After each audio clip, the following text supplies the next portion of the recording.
Hello everyone, my name is Kayla. Welcome back to my channel, or welcome to my channel. So today I'm going to be doing a review of the book 101 Essays That Will Change the Way You Think, and this is by Brianna West.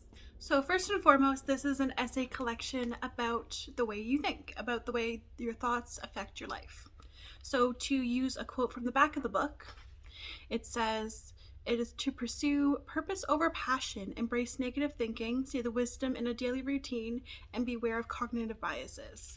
So this is all about your thoughts, the way you think, the way you do things because of the way you think. And then I want to move on to some of the things I liked and disliked about this book.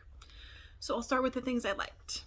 So there is a wide range of quotes, and this is from thinkers and other authors, and it kind of goes, it's like a stepping stone to explain about other things that she wants to go into more, like more in depth.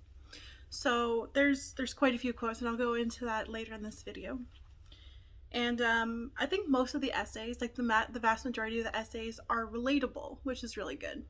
So I think they're specific enough, but also broad enough to be able to relate to a variety of experiences. And like thought patterns that everyone can relate to, which is kind of what I was going into there. And then there's a few things that I disliked. So something I didn't like was the lack of perspectives. So I feel like this book had a problem with diversity. And also going into this, there were some ideas that assume the presence of privilege. And what I mean by this, a good example is that it was ideas that include money, which is not accessible for everybody. So if you live in poverty, for example, there's just some things with money that you can't do, and it's not a personal failing. It's just something that happens. It's something that is a huge issue in our society, but it doesn't make you a bad person, and it doesn't mean that you're not trying hard enough. And I think that was kind of missed in this. So yeah, the examples I used is like saving money, growing up equals having financial gains. And I don't think that's a great way to look at money personally, because if you're someone that, let's say you're on disability or you're on some kind of welfare system, you just can't save money. It's not possible. And then the next part I want to go into is some absolutely excellent quotes that I loved, I adored, and I definitely want to share. So, first one is, "You cannot quantify your creativity, and though it is an extension and an impression and an expression of yourself, it does not define you." So something I love about this quote is that a lot of us are creative people on YouTube and Twitter and a lot of the social medias. And we tend to think of creativity as something that is us. But this quote is kind of going into that if you can't do creativity a certain way, it's okay. It's fine. And creativity doesn't mean that you always have to be like on the ball, you know?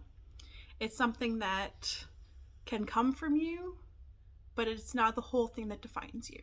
And I think that's kind of amazing.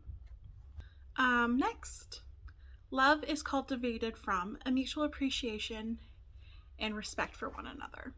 So as someone that's in a fairly new relationship, we've been together for about 6 months, it's very interesting to see what a good relationship looks like and kind of the respect and everything you have for one another when things are going really well.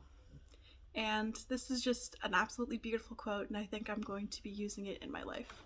"How often do we really stop and question how much faith we have in a system that has us convinced our natural state, our simple lives, our inner joys are not good enough?" Whoa. As a society, we often put productivity at the top and everything else, like the things we enjoy, the things we love, things that make us happy, at the bottom. Because those things just aren't worth it. If you're not getting somewhere with your creativity, if you're not getting somewhere with the things that you enjoy, then what's the point? And I think that's such nonsense. So in the next part, I'm going to be talking about why I gave this book a 4 out of 5 star rating. So kind of what took off a star for me is the privilege and lack of diversity in this book. So it does seem like the author was trying to get a variety of perspectives, but I think she fell short with some of the ways she was giving advice on your thoughts in your life, because there's just some things you can't control, and that's okay. And I think the reason I gave it 4 stars is because it had to do a lot with the quality of writing and the accessibility of the language and ideas, and it gives you a lot to think about overall. So when I'm saying the quality of writing and the accessibilities of language, so in a lot of nonfiction books, we tend to see like really big words that not everyone really knows if you don't have a certain educational level. And I feel like that kind of takes away from the book, because if you're leaving people out, it's not very accessible, if you know what I mean here. And lastly, who would I recommend this to? So I think I'd recommend this to nonfiction essay lovers that are also curious about how their thoughts affect their lives and kind of the psychology behind that. Now, she doesn't go that much into the actual thought process with the brain and how each part, works to create thoughts and everything.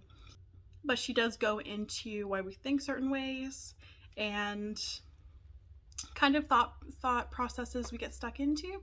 There is an essay about thought distortions, and there's like 17 of them. So overall, I do recommend this book, and I think it was a really great and, for lack of a better term, inspirational read. And yeah, so I think that's everything. If you have any questions or comments, please leave them down below. Will you be reading this book? Is this something you're interested in? And yeah, thank you very much for watching. Bye.